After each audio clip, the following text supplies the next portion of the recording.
In this video, let us learn how to find the trigonometric values at minus theta, or it can be minus x. So we will understand why sine of minus x is minus sine x, cos of minus x is cos x, and why tan of minus x or tan of minus theta is minus tan x. Let's get started. Let us consider a unit circle with center O, and let P be a point on the circle which has coordinates of A and B. Now this creates an angle of x. Now let's mark a point Q which is A comma minus B. Let's join OQ. So this point creates an angle of minus x. So if you remember, the angle measured in anticlockwise direction is considered positive and the angle measured in clockwise direction is negative. So now what we have is Q is A and minus B.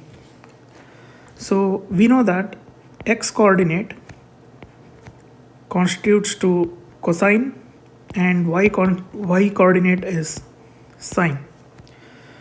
So at point P, A comma B, both cos and sine are positive.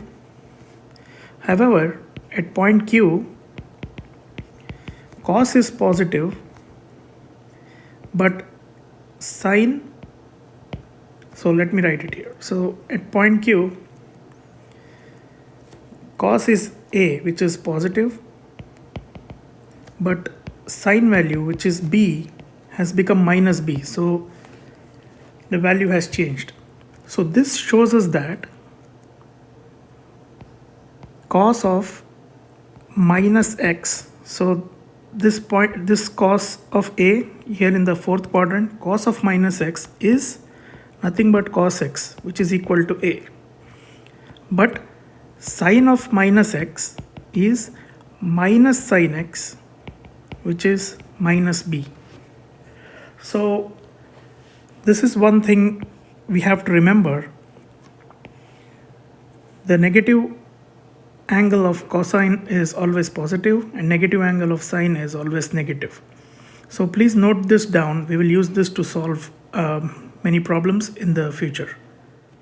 Now because cos is positive and sine is negative, let us apply this to tan of minus x.